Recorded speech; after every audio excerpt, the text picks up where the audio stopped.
Okay, Mr. Chair. Okay. Good afternoon, everyone, and welcome to the Human Rights Commission. Today is Monday, April the 8th, 5:30 p.m., and it is a standard meeting. I would like to call the meeting to order. Let's do the pledge of allegiance. Please stand up and join me. Ready?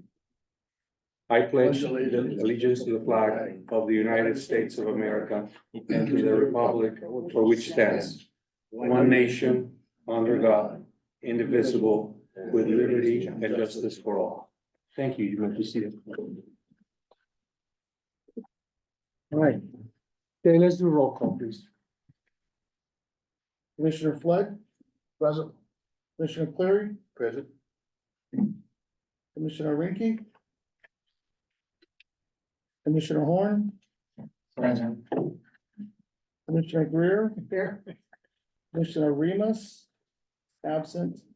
Vice Chair Vignolo. Present. Chair Loyola. Here.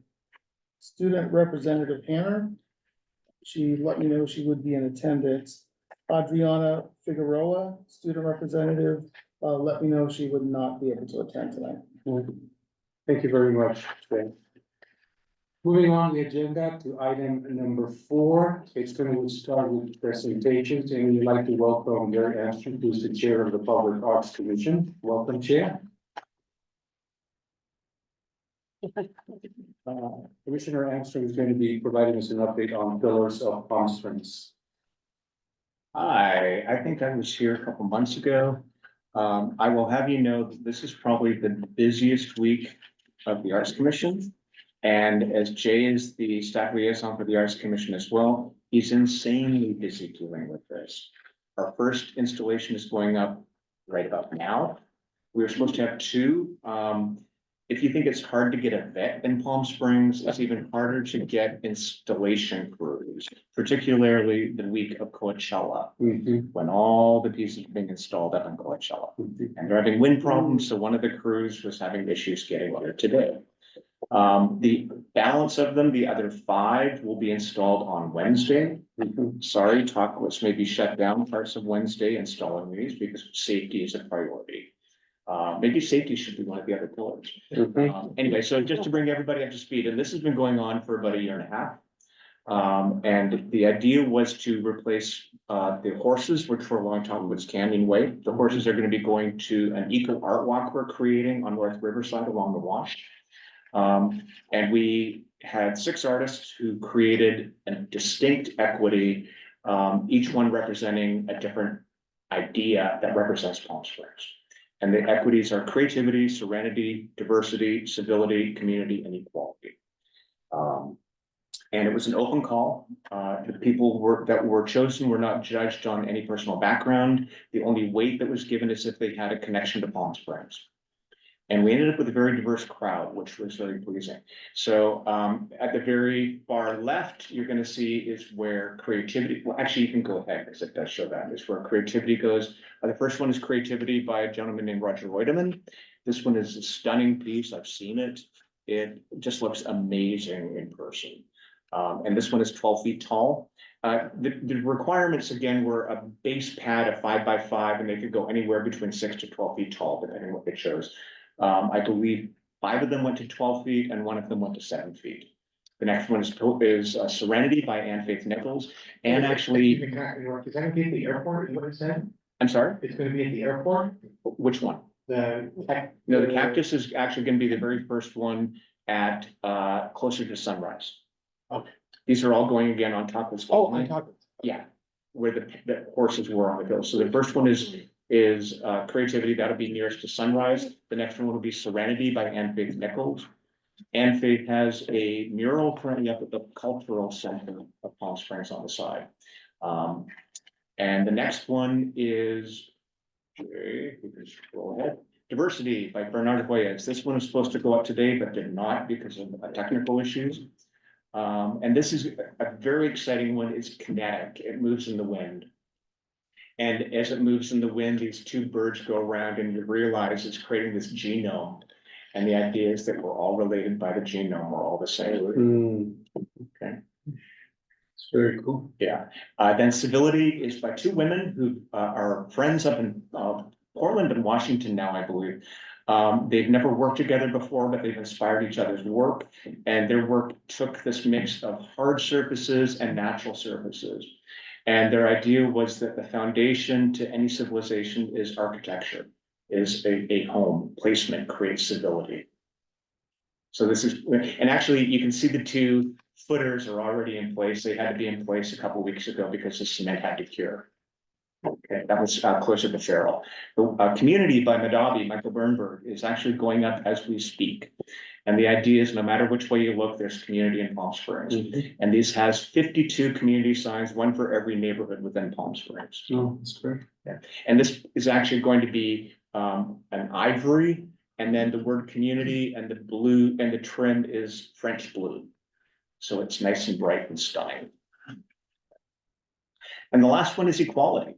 What this artist did, Scott Freshour, he went back to the very first pride flag, which had 8 colors rather than 6. And the idea that it embraces everyone in the spectrum, which was the original intent of the pride flag. And again, this will be the very first one you see when you enter Palm Springs. This will be the one right outside City Hall. It will be the very first piece of artwork that people leaving the airport see as well. And so the idea was that we want to tell people when they arrive into Palm Springs from the airport, all these things that Palm Springs represents. And then as you're leaving, approaching the airport, you will see all these things that remind you of what you experienced in Palm Springs as well. Okay, so as I said, this will be all complete on Wednesday, which will be ungodly exciting. And there will be a dedication ceremony at City Hall on Monday, April 15th at 10 a.m. Everyone's invited. There will be a formal invitation, which Jay will circulate to you. There will be, that is World Art Day, and we timed it so that these represent World Art Day as well. Remind us one more time. It's April 15th at 10 a.m. 10 a.m. on the front steps of City Hall. And the public and of course, the commission. Public and everyone's media invited. and the mayor and I will be giving comments. I think Mayor Pro Tem DeHart will be giving comments as well, but I'm not positive. And so that'll be, and all the artists will be there as well. And then the next step is something I wanted to throw at you guys, because, you know, every time I'm here, we sort of talk around ideas of how we can work together beyond this. And October is National Art and Humanities Month. And I would love for us to jointly do something where we co-host some sort of discussion on art and humanities. Tied into pillars. Now, when I do my pitch to pillars, I'm giving you a little preview of what I say. I'm going to say the dedication ceremony, but we contracted 6 artists to do 6 equities. Again, creativity, community, civility, serenity, diversity. But really there's 7 pillars, because together those 6 artists create the 7th, which is identity. And those 6 pillars will represent the identity of Palm Springs. So I was thinking perhaps if you guys are interested, we could jointly do some sort of public discussion, co-hosted, co-moderated, on the idea of identity in art. It's something like that. And I think we could pull some of the artists in who've been here. 4 of the 6 artists are from the greater Palm Springs community. So they'd be able to discuss this and host this. To me, it seems something that we should participate with and do maybe jointly with the school system. I think it would be good to get kids talking about this as well. Just an idea. If you're interested or not, let me know. It's a great idea. I think it's important for both of us as commissions to work together on things beyond. Here's this piece of artwork. Let's talk about it. What do you think? And how does this relate to you? How does this really represent us as a community? Do you envision obviously having this sort of Q&A and inviting the public to introduce questions? Have this, it's just open. No clue. No clue. I haven't really even processed how it would be. You know, as I said, the artists who worked on these are all very thoughtful. As I said, when we initially solicited them, you know, I remember trying to articulate to Jay how my vision for this, and he's like, okay, I'll write it up. Scott Stiles, city manager, came up to me at one point, he said, I don't know how this is gonna look, but I trust you. And I'm like, good, it's gonna be amazing. And every one of the artists came up with ideas and how to interpret these equities in ways I didn't even envision. And so, as I said, they're all like civility, the idea of going back to architecture, the foundation of any civilization is creating placement. It's like, wow, that's cool. Serenity, the waves. I mean, for me, if I were doing Serenity, I'd do a sculpture of my dogs, right? They relax me.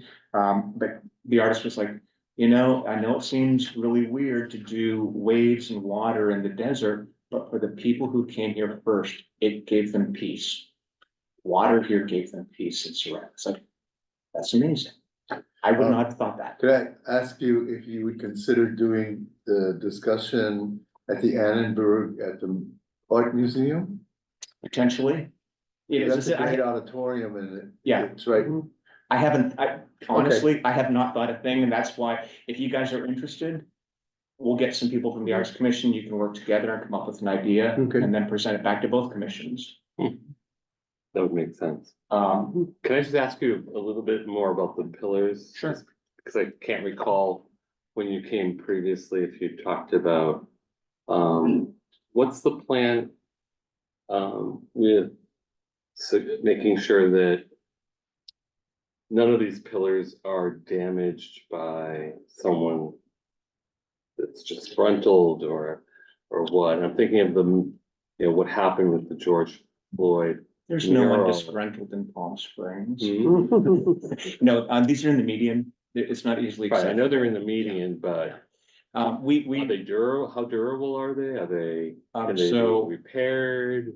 a couple points here. One,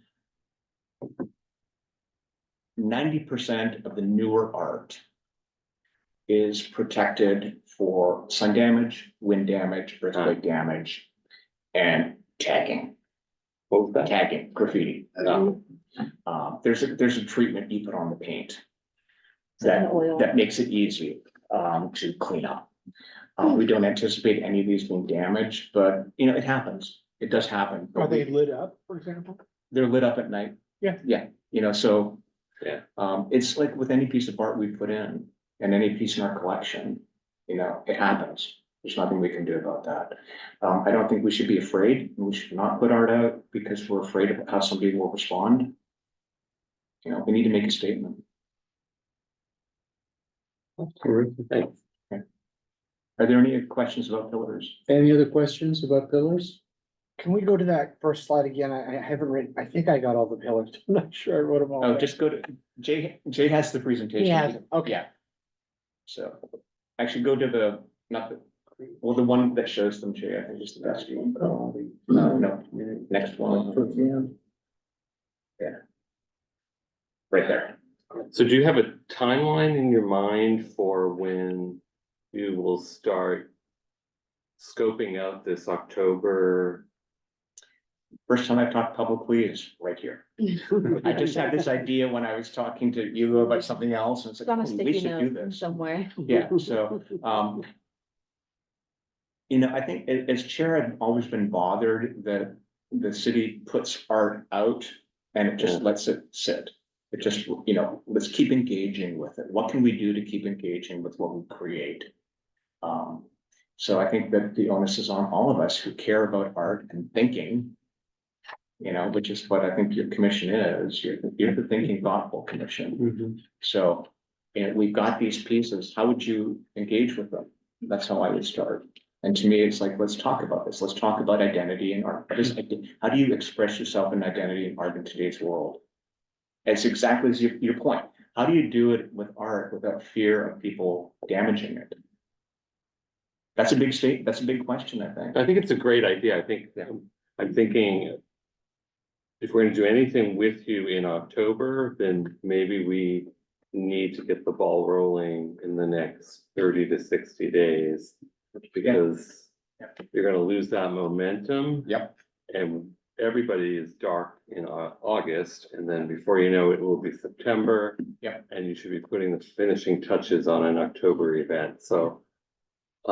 Maybe you can funnel some thoughts through Jay, but we can get one or two commissioners to sign up to work with some of your people on the Public Arts Commission through Jay, and maybe, I don't know how you do a collaboration between two commissions without violating the Brown Act. Right, it would, both meetings would have to be posted. That's Yeah, what so maybe we create an ad hoc joint committee Yeah.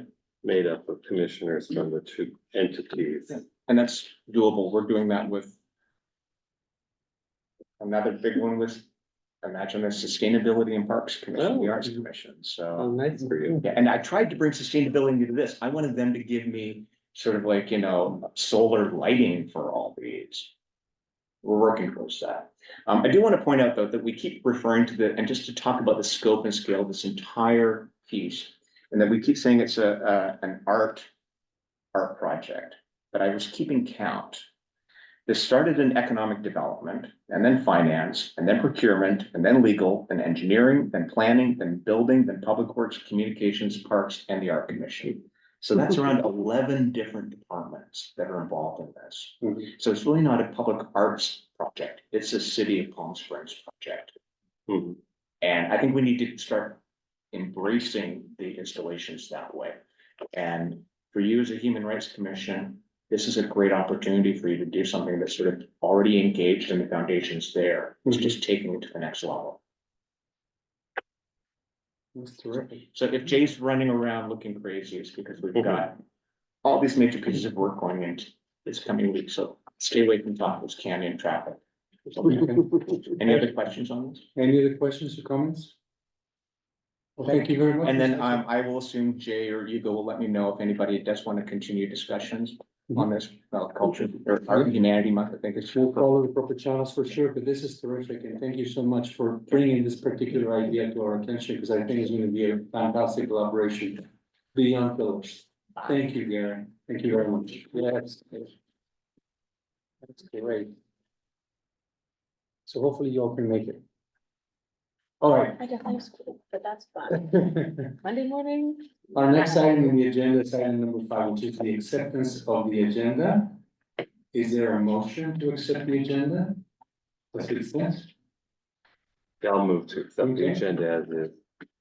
Vice Chair Vignolo has a motion on the table. Do I have a second? I'll second. Commissioner Cleary seconds the motion. Any further discussion? Okay, let's take a vote. Please raise your hand or say aye to accept the agenda as it stands. Aye.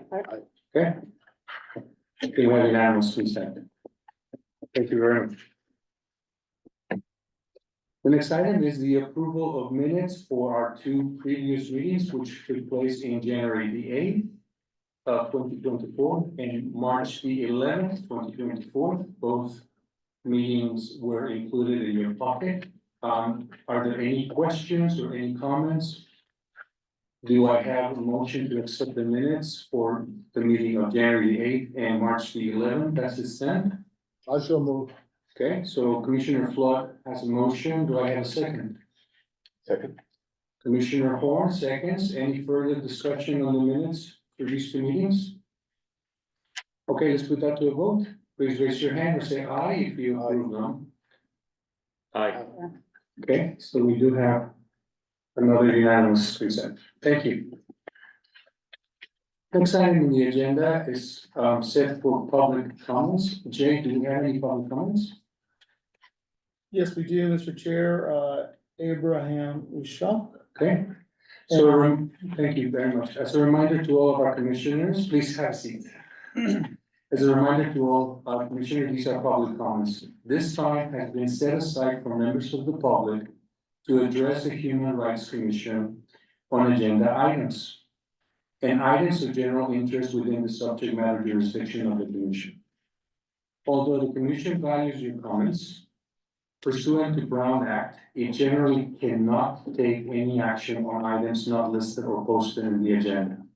You're allowed 3 minutes and will be assigned to each speaker. And please, press the button, Yeah. on the screen. Thank you. Could you please state your name for the record? Sure, Abraham Ishak. Welcome, Mr. Isaac. Go ahead. Good evening. My name is Abraham and I'm a resident of Palm Springs. I come before you today with a deep sense of concern regarding recent developments that directly impact our community's commitment to human rights and diversity. As we all know, the mission of the Palm Springs Human Rights Commission is to promote and protect the diversity of our community and to improve human relations through education and community awareness. This mission is not just a statement, it's a guiding principle that shapes the work you do and the values we as a community uphold. However, I come before you today to bring to your attention a matter that directly undermines the effectiveness of this commission and threatens the integrity of your mission. Recently, the City Council of Palm Springs passed a resolution expressing, quote, steadfast and united support for the state of Israel, unquote. While on the surface, that statement may seem harmless, it's important to recognize the implications of such a resolution, particularly in the context of human rights violations committed by the Israeli government. This resolution insults your intelligence. As established by Human Rights Watch and Amnesty International, Israel's track record on human rights is marred by numerous violations, including the ongoing occupation of Palestinian territories, the expanding of illegal settlements, and the systematic discrimination against Palestinians. These actions directly contradict the principles of human rights and diversity that this commission strives to uphold. Prior to the attacks on October 7th, these violations were already well documented and deeply troubling. Furthermore, the expansion of illegal settlements bearing a striking resemblance to the city's history with Section 14, a painful reminder of the injustices faced by marginalized communities. Furthermore, it's crucial for us to acknowledge that this resolution was passed as an emergency resolution without any consultation or input from what I understand from this commission and without allowing the public adequate time to provide comment. As members of the community, we deserve to be informed and involved in decisions that have such far-reaching implications for our city's values and overall reputation. It's worth noting that the city of Indio had also passed a resolution related to October 7th, but later rescinded the entire resolution. In contrast, despite repeated efforts by me and others attending every city council meeting since December, making public comment each time, requests for the resolution to be amended or rescinded have been ignored. The city council has failed to place the resolution back on the agenda. It seems they are intent on ignoring and sweeping under the rug the huge mistake they made. Therefore, I urge each and every one of you to take a stand against this resolution and to reaffirm our commitment to human rights for everyone, regardless of faith, creed, or ethnicity. Please join me at the city council meeting this Thursday and ask the council to rescind the resolution during public comment for non-agenda items. We cannot afford to stay silent in the face of injustice, and we must hold our elected officials accountable. Thank you. Thank you for your public testimony, sir.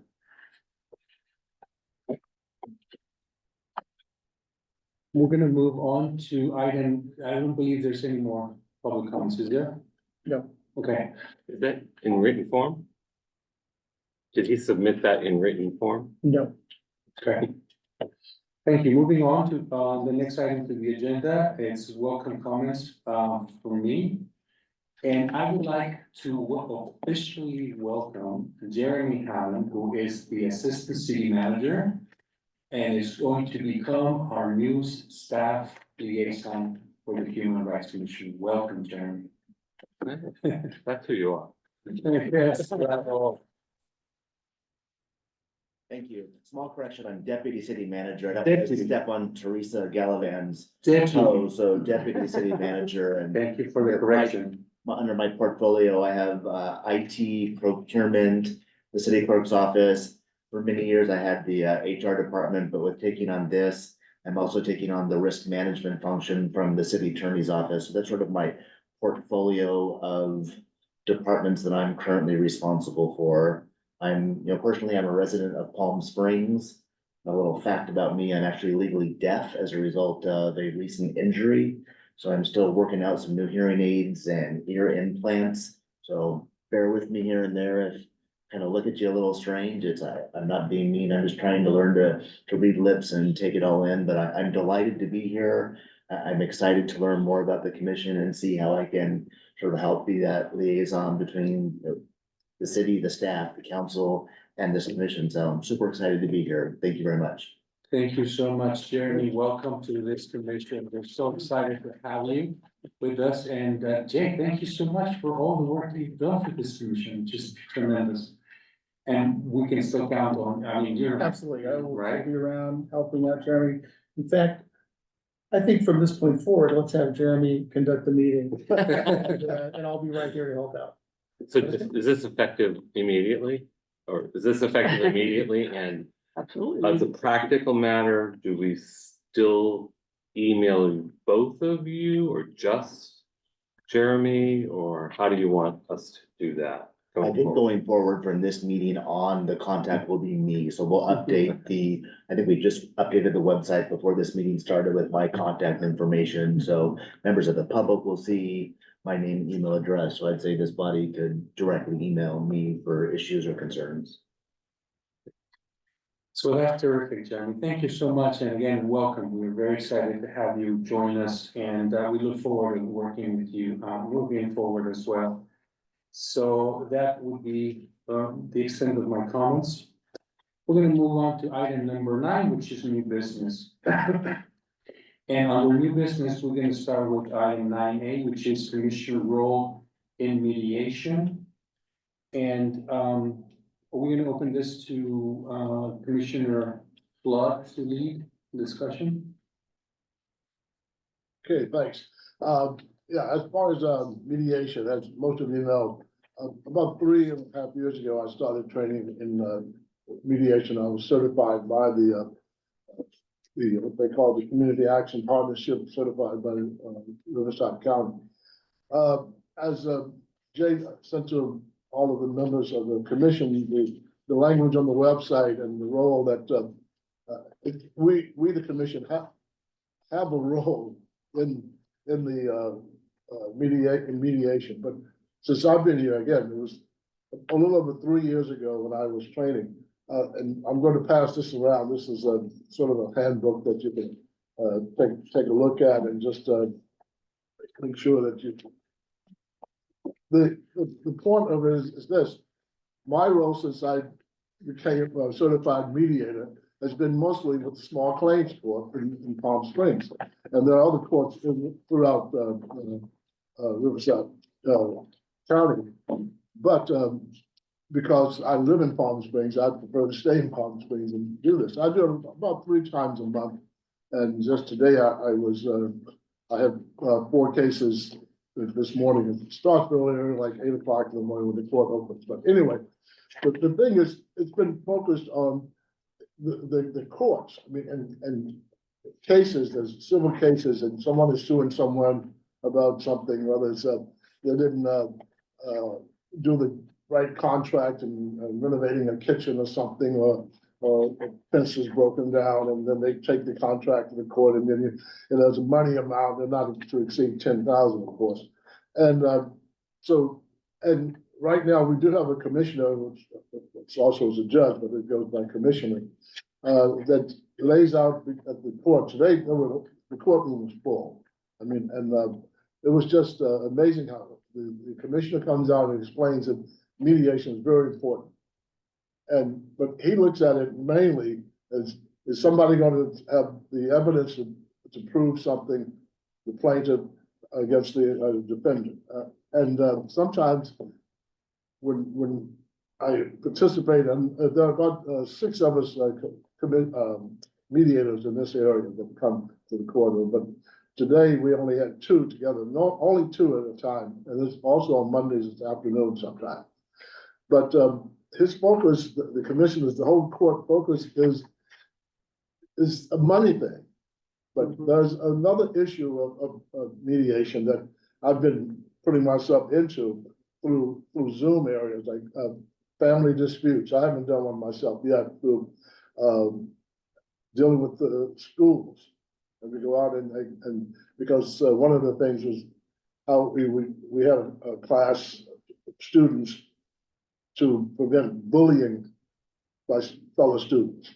So that was one that I was involved in that, and that was in La Quinta High School, La Quinta Middle School. And so I think this commission has to play a bigger role, but my question is, how do we do that? If you look at the organization that set this up, there's the front page of it. Do we have to go through that organization? And some of the things in in our role here, I was reading, it's like if someone has a discrimination type of accusation against someone else, whether it's a neighbor, whether it's a family member, something like that. I mean, we, of course, Palm Springs is open. We're more progressive than some other cities you might be aware of, but the thing is, we know there are people here in this town, in this village, in this city now, that don't get along with everybody. So whether they express it in bad language, whether they throw things or something like that, or put up signs or write graffiti, it happens. But sometimes if there's a case where we know one person A says that person B has said something to them about something, we take that, do we take that to the police? I mean, if the person saying something is not a crime. I mean, just calling somebody a name or something like that. We realize that's not a true crime, so to speak. It might hurt the person. Of course, it does. And I've been, I guess, subject to, you say, something like that through my lifetime. And I lived in other cities, and by far, this is the best city I think that I've ever lived in. And you get along, and I'm just not saying that because I live here, but I believe it. So, but I think there are things that we can do, and I just don't know the mechanics of getting that through the system. The person A comes here and say, Human Rights Commission, person B did this to me, he threw a rock through my window. He calls the police, of course. You know, then that's a crime. Yes, go right ahead. I don't wanna interrupt you, but I think the municipal code and the chapter that talks about mediation services for the Human Rights Commission is very clear on the process, and the very first thing a complainant must do is file the notice of complaint. That triggers our involvement, and until that document is submitted to our staff liaison, it's my interpretation as I read the chapter of the municipal code, we can't do anything. We can't convene, we can't discuss. That notice has to be filed, and the two parties have to agree to the mediation. Correct. So, Well, that's what I was thinking. I'm jumping ahead of that. Maybe it's already done, okay, but where do you get the mediator? I'm one. well, I totally agree with you. So, Yeah. I can't be. We need to be we all haven't- trained in mediation Right. services so Well, that we can take on that. There's two, if you look at what other cities do, there's mediation in terms of, rather than formal mediation, it's basically getting those parties together to agree to discuss. And then also there's an adjudication function that doesn't require a mediator, but that is then applying the discrimination laws that are on the book to whatever situation has been given to us. And those are kind of the two functions that all of the human rights commissions have, rather than formal training in mediation. You'd be the only formally trained person. I'm not sure that it requires that, but as David said, it does require a formal complaint being filed. And I guess my question is, how do we encourage that? Yeah. You know, do we go out and say, you know, hey, if you feel, you know, we carry little placards around, say you can talk to us. Because I think that can obviously be a stalling point in the process, but I do think we have to look at both of those functions, that we shouldn't just say mediation, we should also say adjudication. Right, but the other thing I'm concerned, well, have a question about, I guess, is the Community Action Partnership Program, which sponsored the training. It's about 40 hours, typically what I'm taking.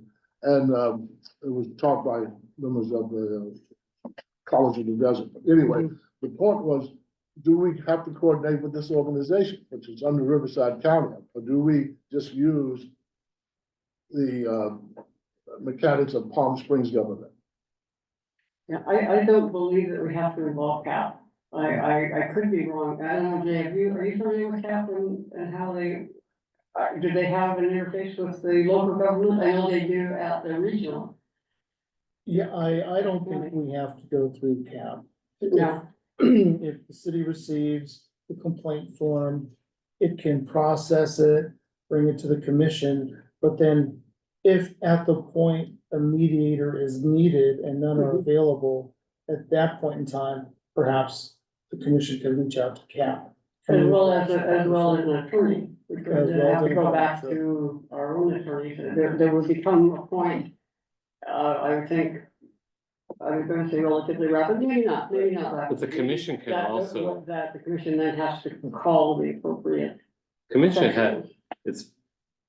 In paragraph 2, it says the commission has a duty to, if it believes that upon preliminary investigation, the allegations fall within the jurisdiction of any federal or state agency, then you simply refer it to that agency and to take over, and the commission's done with it. It's So like being you have legal. to be very careful when you receive a complaint, whether you're going to pass it over to an appropriate agency, especially if there's a possible violation of any kind of law, or you're going to work it Right. internally as a commission. Yeah. So, So that brings a very important point that I wanted to share with all of you, and that is that one of the charters of our commission is education. And I think we have this incredible opportunity to define how do we educate the public as to what is the process when something like this happens? What is the mechanism? Where do I find this form that I have to complete and submit? But also at the same time, I think we have an opportunity to really figured out how to educate the public about the differences between hate crime and hate speech. Because oftentimes you're gonna get people that would say, well, you know, I was bullied or I was called names and things like that. Well, does that amount to a hate crime? So I really believe that goes with the education piece. But from what I think this commission could do a really good service is defining how do we educate the public about how to go about finding the mechanisms for filing perhaps potentially a human rights violation. And then based on this ordinance, right, and what Vice Chair Vignolo shared, then perhaps really make sure that we don't put ourselves in a situation which is we're gonna deal with it, rather we need to figure out what are the proper channels and how those proper channels are used so that those types of complaints are funneled correctly and arrive at someone's desk who can do something about it. Yeah, and they're not just shoved out of the way. And it's not just kind of, you know, That's thank you for letting easy. me know, but there's nothing I can do. Yeah. well, one of the first things I would suggest to our new staff liaison is, I noticed on the complaint of discrimination form, that's on the website, it doesn't say what to do with the form once you complete it. So the complaint maybe intuitively will know to send it to the staff liaison for the Human Rights Commission, but if you make it very clear on the form, that might be a first step. And I know that to the chair's point, that in terms of educating the public about this, our role in the process in place and where the form is, you know, as we do things like Commissioner Ranke's gonna be presenting to 1PS. And one of the points in her slide deck is to talk about mediation services, the complaint of discrimination form, where to find it, what happens to it. So I don't know historically how many complaints of discrimination forms have ever been submitted to the Human Rights Commission. I don't think, maybe a handful. Possibly one, and I see that. But that may be because people don't know about it. Right. And, you know, we go to things like The 1PS, what you went to. 1PS picnic, yeah. Picnic, I think there were some forms maybe on the table, but And people, when we explain, we have some some educational materials. We call it education, it's a flyer, it's a pamphlet that explains hate crimes, right? And we literally explain like, you can take this to read and try to understand what is a hate crime versus hate speech. That's one piece of it. But I think that we have the incredible opportunity to really look at the website and figure out, how does this read? Yeah. What is the visitor's journey? And I'm using a little bit of marketing jargon here, but what is the visitor's journey with regard to, okay, I have a complaint. I know I can find something on this website because someone gave me the link. What are the steps? What are the steps that I follow? And then what do I do with this document once I complete the document? Who do I send this to? And what can I expect? What is the expectation with regards to response? Yes, I submit a document, but do I get a confirmation that someone received it? Is someone going to contact me to say, thank you for submitting your complaint and this is what's gonna happen next? What are the next steps? So all these things can be perhaps looked at very carefully and maybe put ourselves in the shoes of someone who needs to use the service and say, is this clear to me? I wonder if we have, Chairman, we have determined the areas or the populations that we really want to focus on. Perhaps we should take it even to that level, that, as a older person, for example, or as a homeless person, exactly what I would do, how, if you are in this situation, then this is what you will do if you have an issue. And these are possible issues you may want to talk about, and this is how you do it. If you're older, I think we had homeless older people and elderly people. Maybe take each of those categories and say, this is the process for you. And But we're also seeing, and recently you probably saw, there's an increasing amount of bullying in schools as well. Not just physical bullying, but like cyberbullying and all of this, and every single form of bullying. And how do kids in your school program go about saying, hey, I just been discriminated against, what do we do? They don't. Most kids, so, okay. Okay, the system is kind of weird because it leaves it open to the student to feel that they're comfortable enough to say something. And most students are too afraid to say something because they fear they're at risk to have it happen again. And a lot of the times, most students just don't want to deal with it. They don't want to get involved, and on top of that, they don't feel like the school system will actually help them in any way. Because at the end of the day, and this kind of happened recently at my school with a few girls in one of my classes. One of the girls was expressing, like, she was saying like expletives and like slurs. And yes, the slurs pertain to her own identity, but a few other girls in the class, who are of the same identity, didn't like it, and they said something to our teacher, and it wasn't even that, like, conversation that sparked anything, but that girl who was saying the slurs, she got pulled aside by a different teacher. She got in trouble by a different teacher for basically the same thing. And she went up to these two girls who she thought had said something and started yelling at them, like, I'll fight you, I'll say, like, why would you go and say stuff about me? Like, you went and told a teacher, you guys snitched or whatever, when first of all, they never did, and second, you shouldn't have been saying that, I don't know.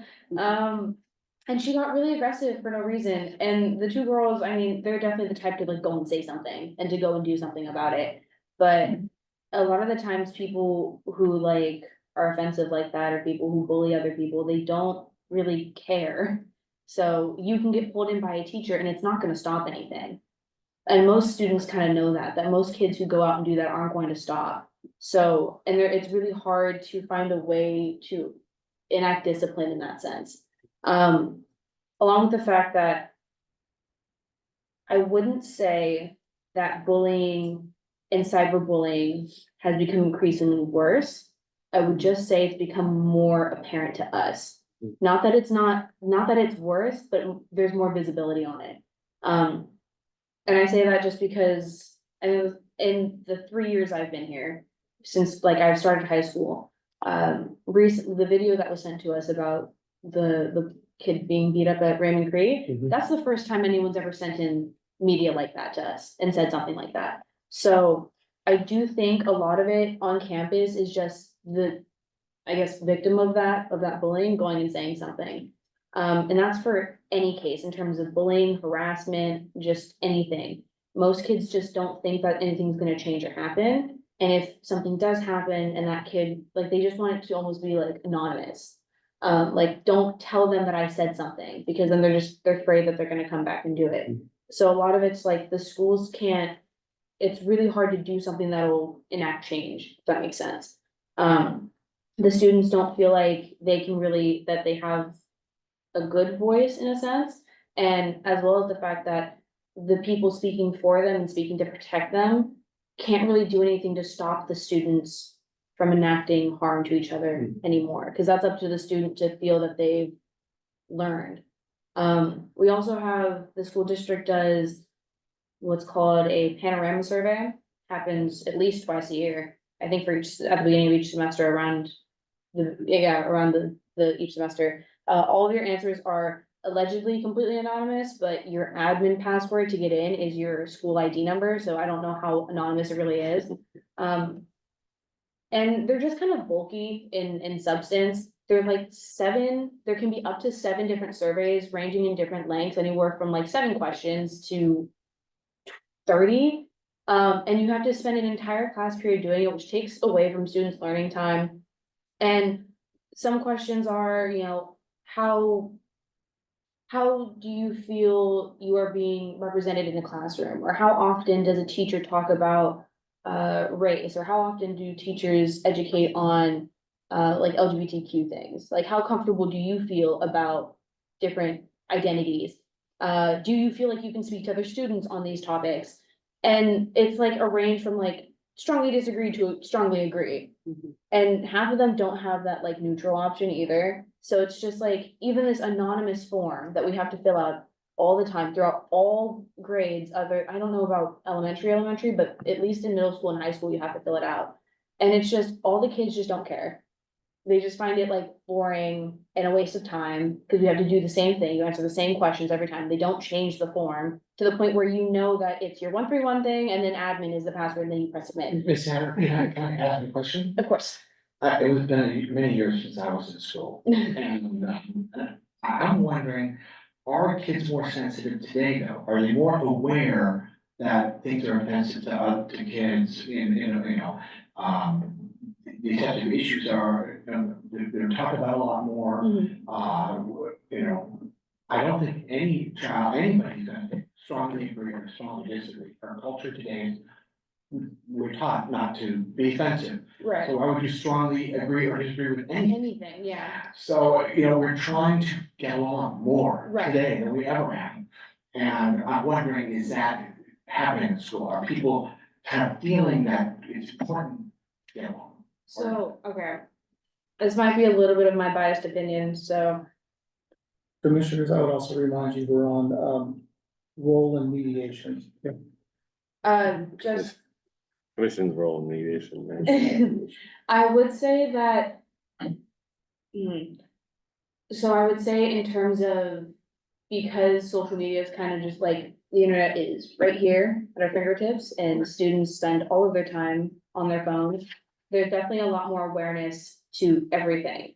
So there's this oversaturation of information on every front. And I think for a lot of students, it's really difficult to keep up with everything. On top of the fact that they have so many other important things involving their futures and their careers to keep in mind. I think in terms of identity and these topics, they're highly nuanced. And from what I can tell, from the energy on campus and how students treat each other, there's a level where people all know that they need to be respectful to each other of certain things, and most students are. And then there are a handful of students that are very much, they just don't care, because they don't wanna keep up with everything, and they don't wanna follow everything going on, and they don't wanna deal with it.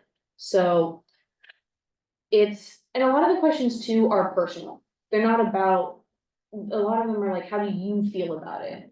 What are you seeing as a student? And those surveys are trying to get in on the student's perspective, trying to put them in the student's shoes. So a lot of it is,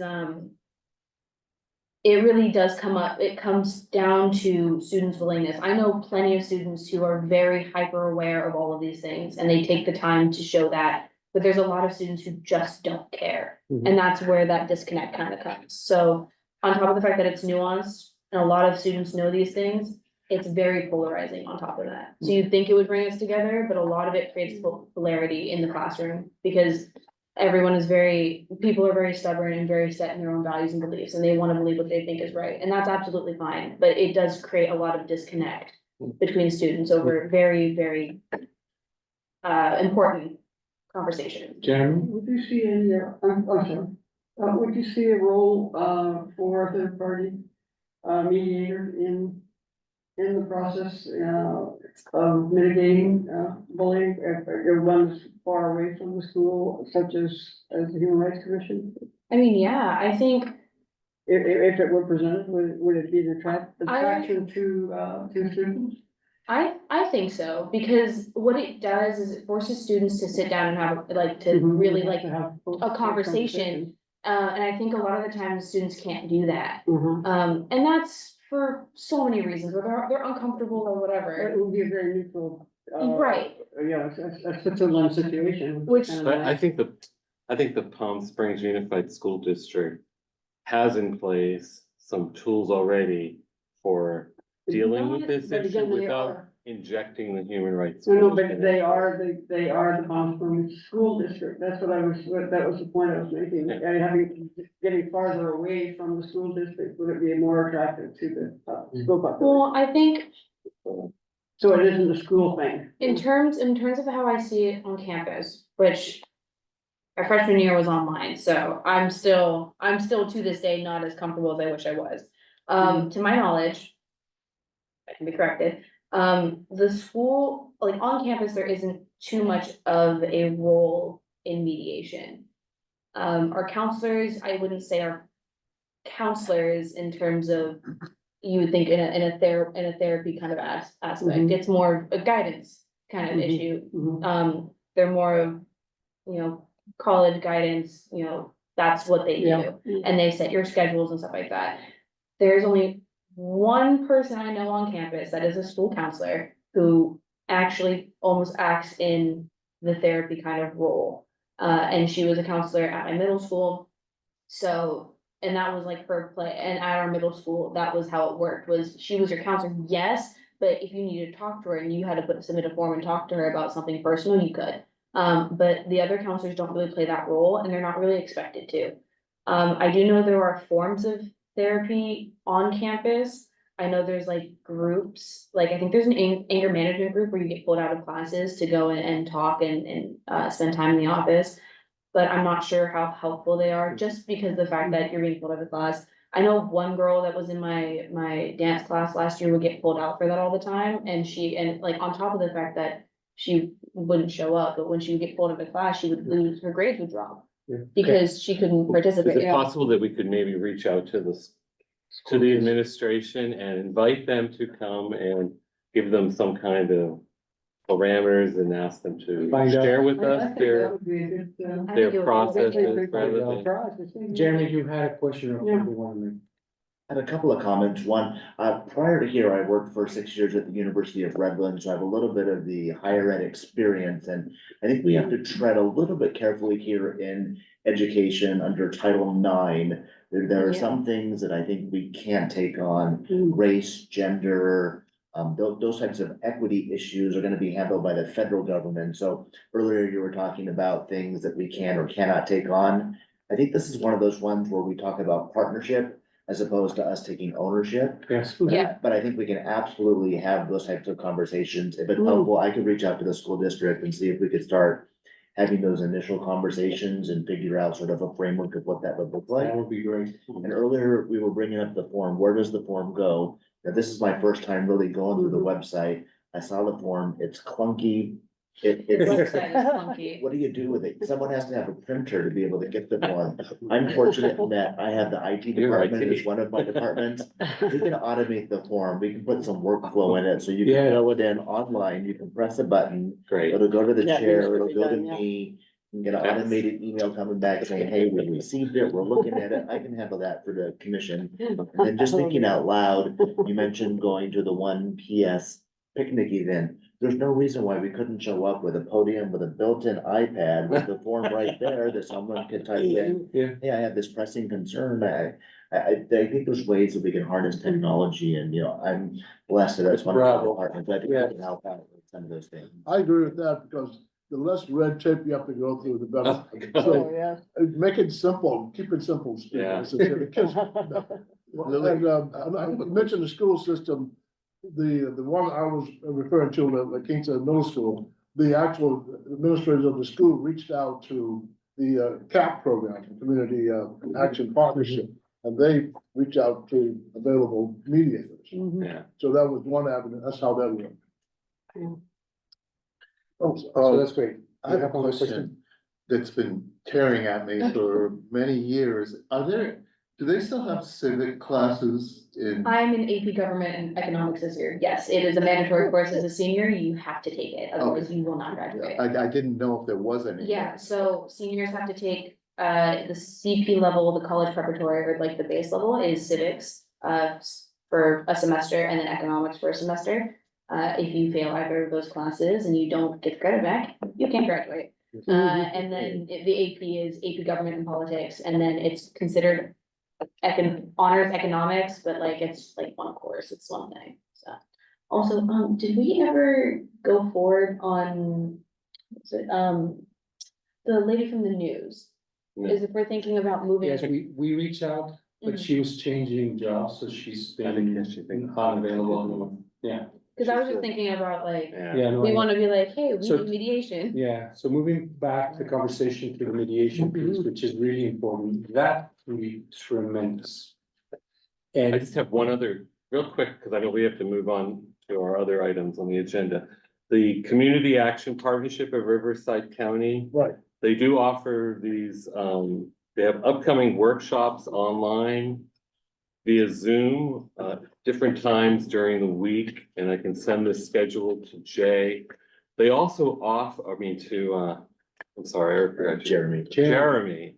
Oh my God. Those Jay are and too Jay. close. I had a name tag Jeremy. somewhere, we'll find it. But I also noticed that they are willing to come and do a workshop if we have enough participants. So I'm thinking that maybe in the next couple of months, if we wanna with this, have, our own workshop with the commissioners, Jeremy, anybody else we want to invite. maybe a presentation to the commission on what they do, what they offer.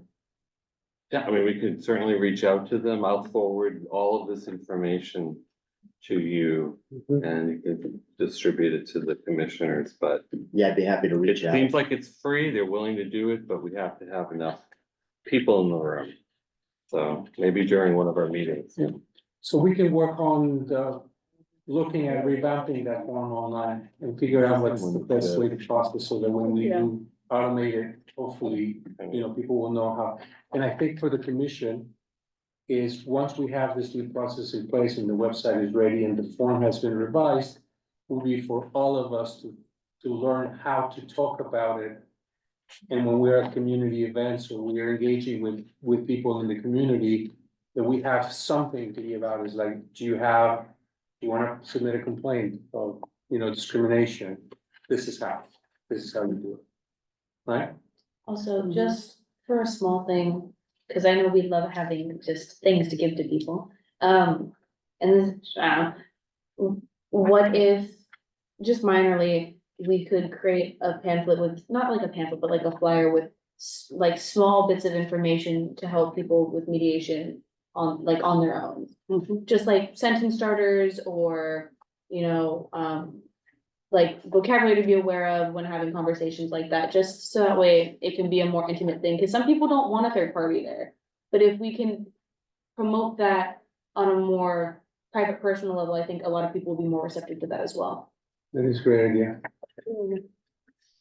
Okay, Lots to do. yes, that's to do, but this is a really great start of the conversation, so thank you very much, Glenn, for leading this, and thanks all. Thanks for the handbook. That's great, really fantastic.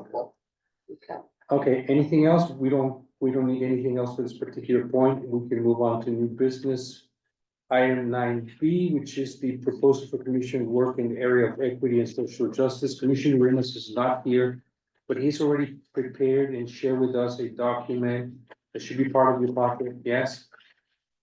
And essentially, and on behalf of Commissioner Remus, what he's asking is for the commission to basically say yes to him becoming a liaison for the commission and attending events and bringing information back to the commission on things that he sees needs to be bring to our attention.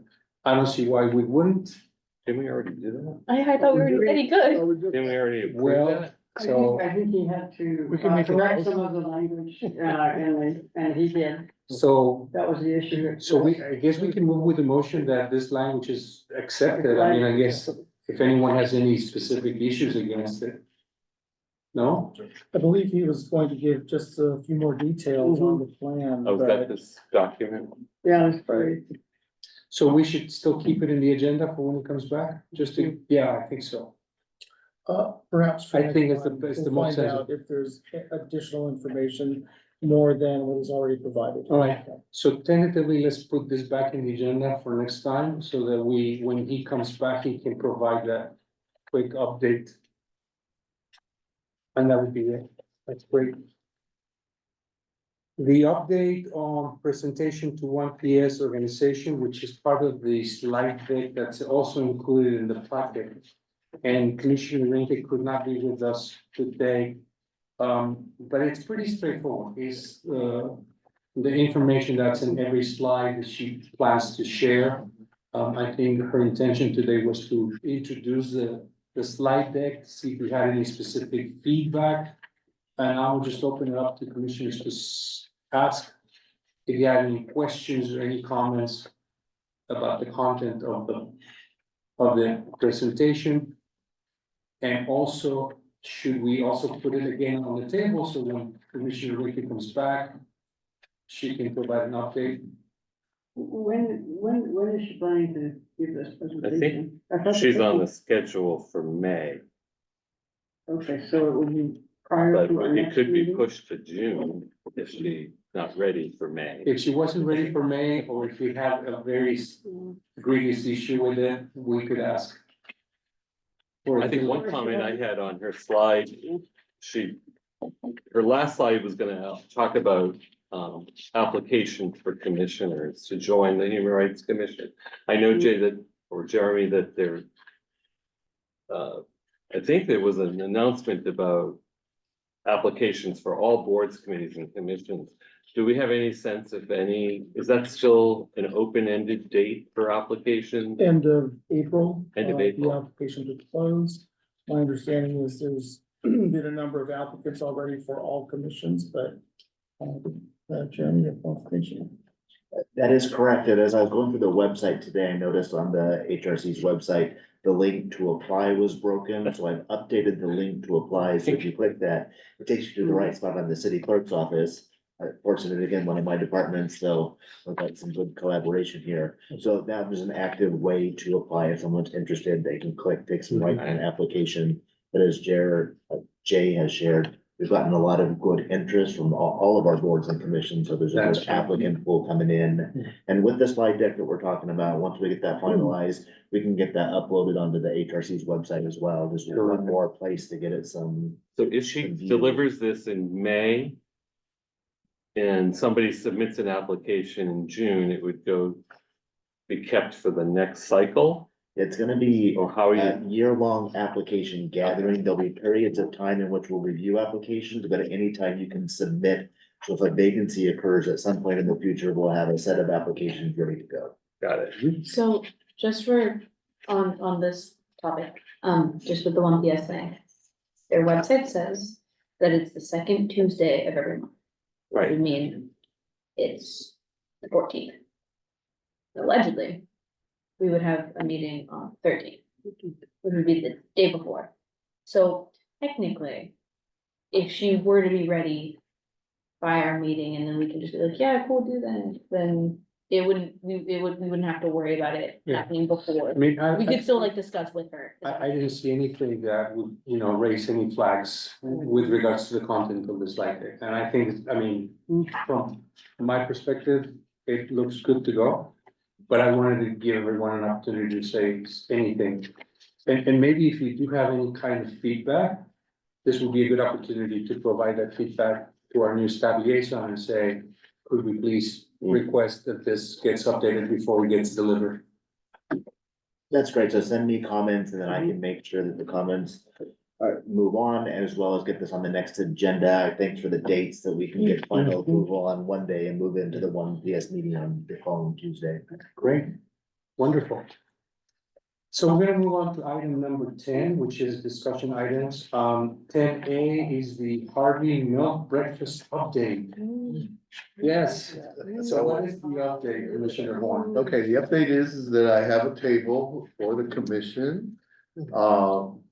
I have five spaces, and on that table, so I'm not sure how to do this, if you Does that wanna, include you? uh, Or is that in addition to in you? addition, yeah, there's eight 8 seats at the seats. table? I have three people, including me, Okay. and so You if can you're accommodate interested. 5. So you can provide us with 5 spaces at your table, that's what you're saying? Correct. That's great. Now, the question is, the question is and continues to be, Glenn comes in with, Well, I'd already planned to purchase tickets anyway, so Okay. I could give up those, because I would need an extra person who is not part of the commission. I'm flying solo, you two. So that would be 2, me and you is 2.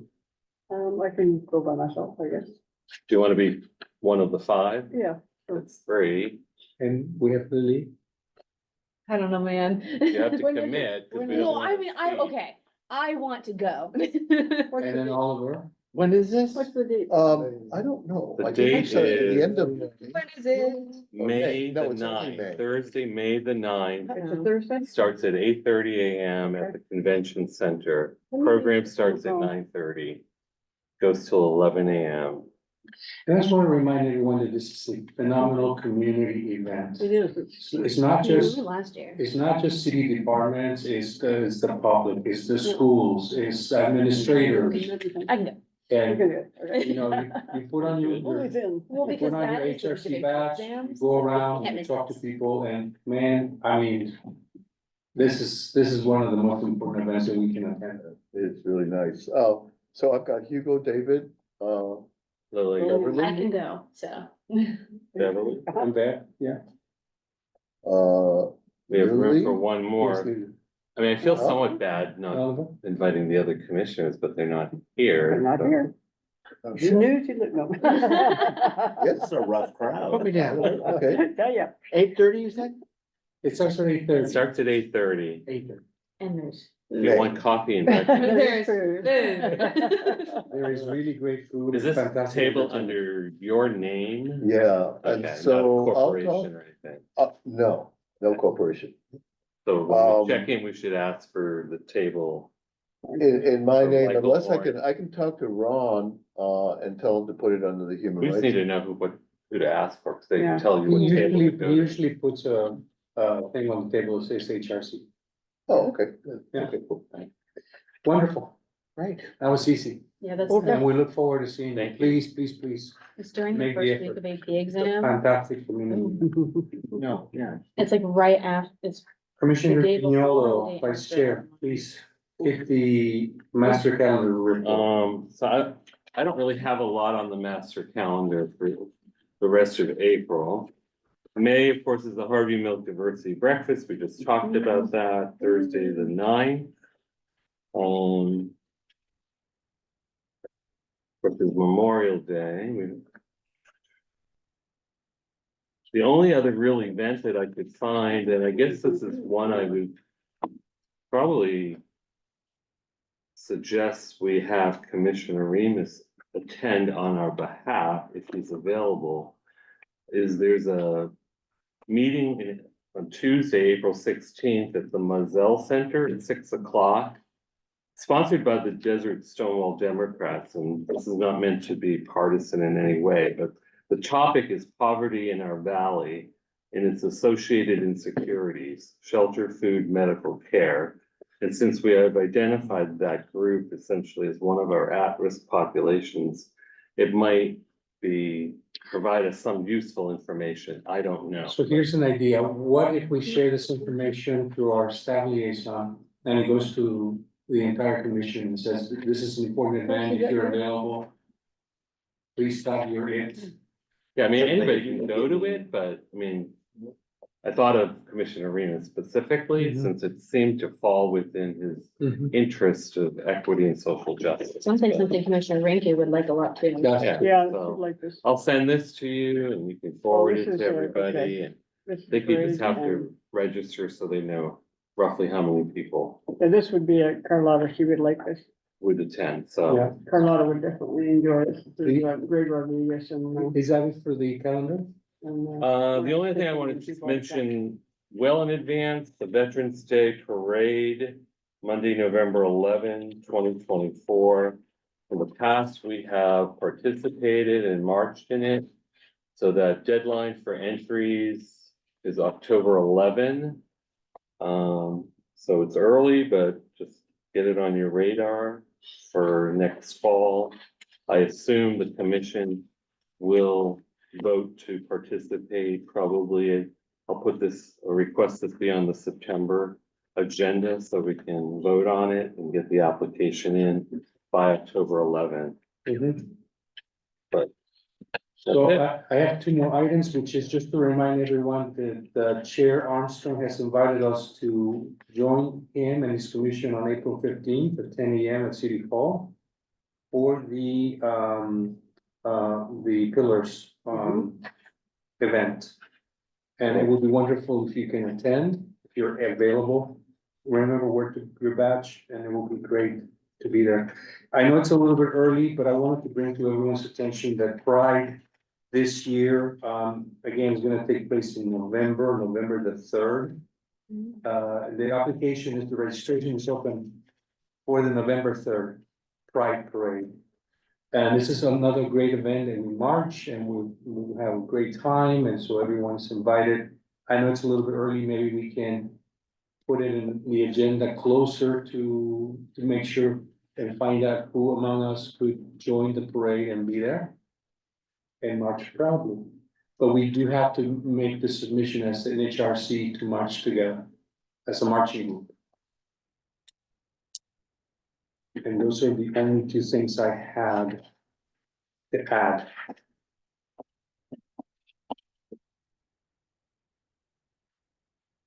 The last item in the discussion items was the agenda format, and I'm not sure, that we need to have this discussion, Jerry. Mr. Chair, the Human Rights Commission had previously voted not to include the Pledge of Allegiance as part of the agenda. And in preparing the revised agenda format, Pledge of Allegiance was included, so for discussion and consideration for vote or not, it would be whether or not the commission prefers to have the Pledge of Allegiance included in the agenda. Okay, so I'm gonna open up to our commissioners. What do you think? I have two requests, so I think that we can eliminate the Pledge of Allegiance. Only the Measure J Commission has it on their agenda. All the other boards, committees, and commissions that I looked at does not. So unless somebody feels strongly about doing the Pledge of Allegiance, I would recommend we remove that from the agenda going forward. And then I think the other thing that makes sense to me personally is to have the chairs do his welcome comments, maybe before the public comments. Just seems like that would seem a logical order, but other than that, I don't have any issues with the agenda format. Anyone else? They call the question? Yes, like, do you feel strongly about the Pledge of Allegiance? And also, should we include the chair's comments prior to the public comments?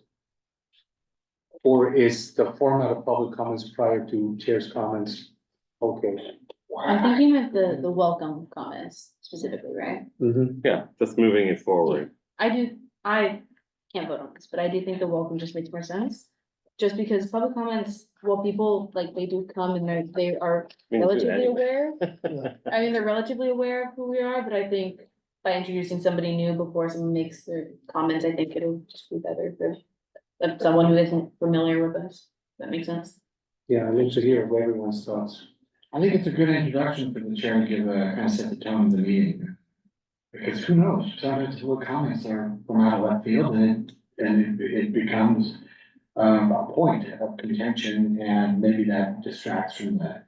If the chair has the meeting goal, it should be laid out.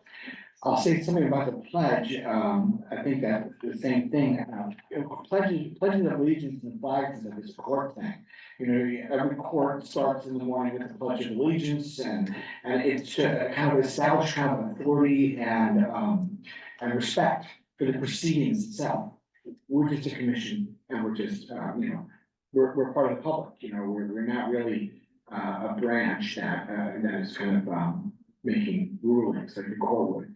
When I was on the Administrative Appeals Board, we did make rulings, we did have hearings, we did have evidence taken, and it was kind of quasi judicial. And I thought that the Pledge of Allegiance helped kind of establish a quorum for the proceeding. We're a little bit more informal than that, I don't think it's necessary to do so, but if we had a hearing or mediation or some type of hearing thing, then maybe we would want to start it out with a, you know, appeal to.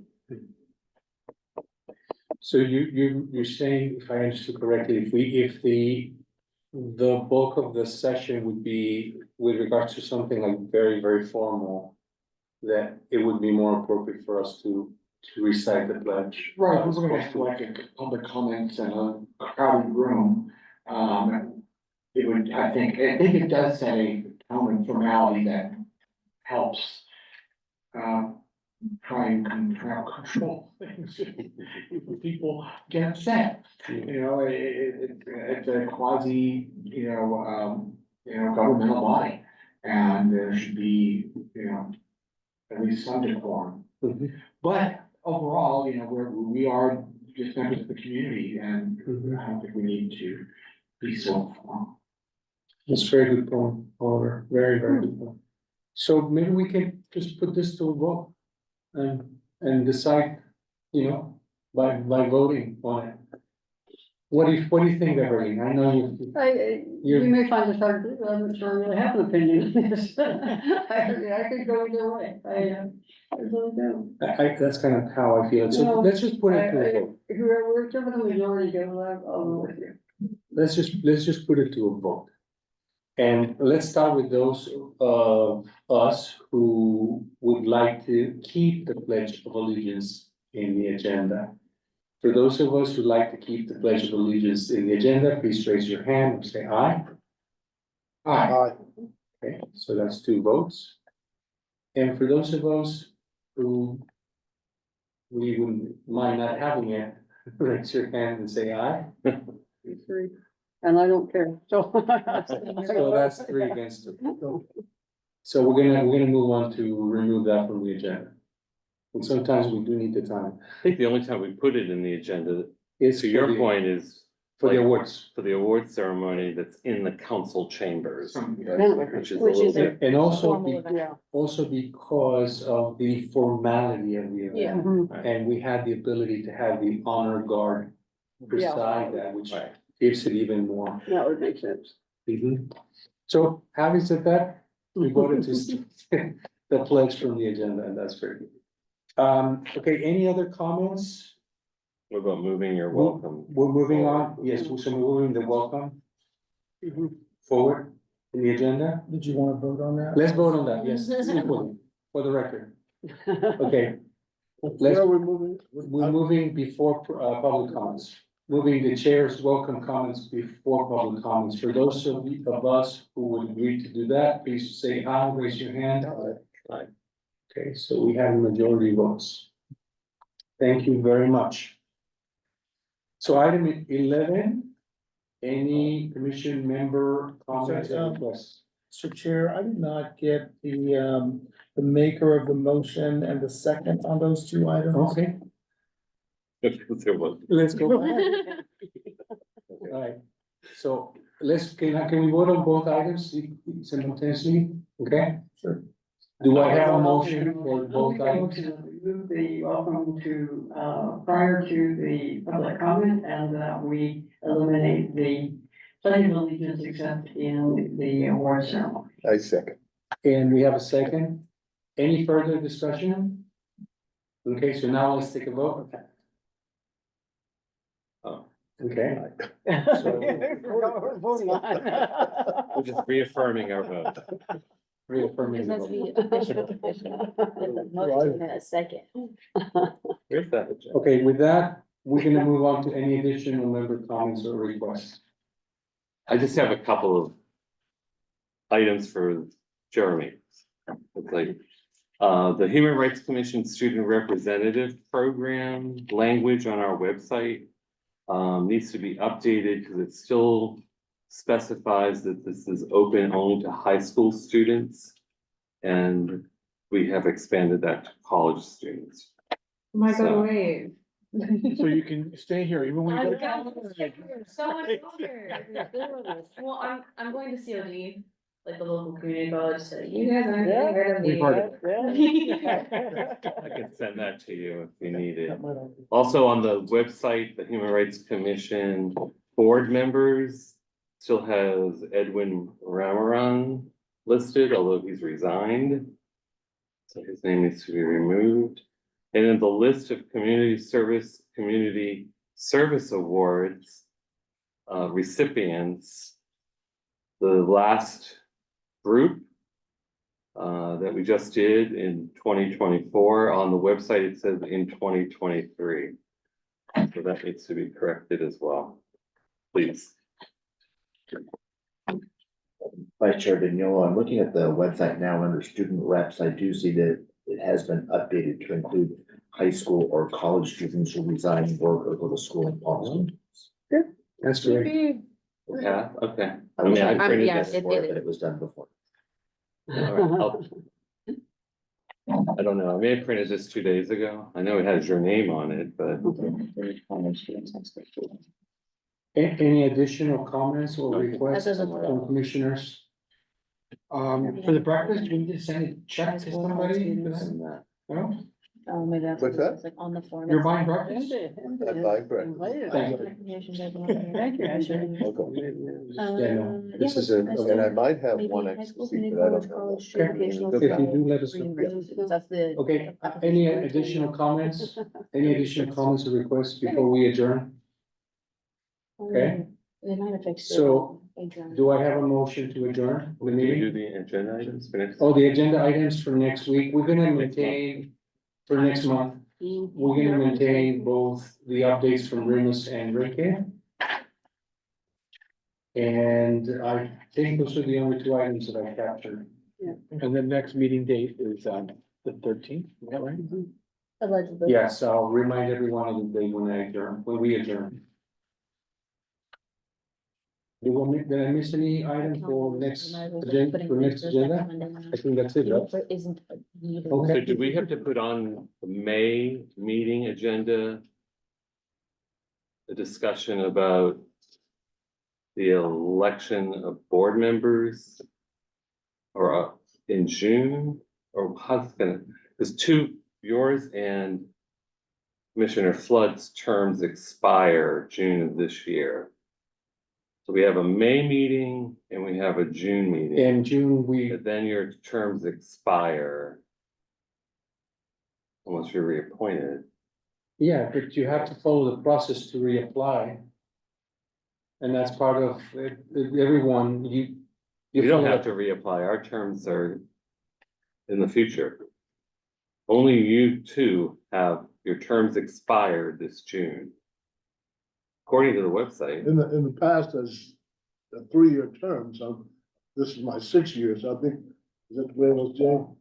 Well, I didn't reapply after my 3 years, I was just appointed by the council, reappointed. They asked me if I wanted that, sure. So, and that was it, but I think after you only get that one time.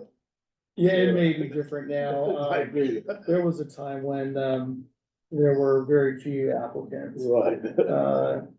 So, are you speaking about, the chair and vice chair positions, Vice Chair Well, Vignolo? both, I mean, Okay, Because those happen, I think in June, we should at That's- least have a conversation among the commission as to how many commissioners will we have as of July 1? Will that include Commissioner Flood and the chair automatically because their terms expire on June 30th, 2024? Right? That's correct. So I am trying to understand what the sequence of events is. Cause I know then we have to elect a chair and vice chair in July. Would it be helpful at the next meeting if we have a conversation that sort of lays out, here's where we are today, here's what will happen in June and July, so we have a better sort of We should have it in understanding of December. next steps? can we then put that in the agenda Yes. for next month? Just so everybody, because we have several new commissioners, again. It may be helpful to have that conversation starting in May and June, so we're on board for July. Changed since I've been here. I'm sure Flood's the only person who's been here before Yeah. I applied. Really Right. weird. So with that, do I have a motion to adjourn? Commissioner Form, second, Second. Commissioner Flood, any further discussions? So we're gonna adjourn this meeting, the commission will adjourn to a regularly scheduled meeting on Monday, May 13, 2024. Thank you very much. Have a good night. thank you, everybody. It's the,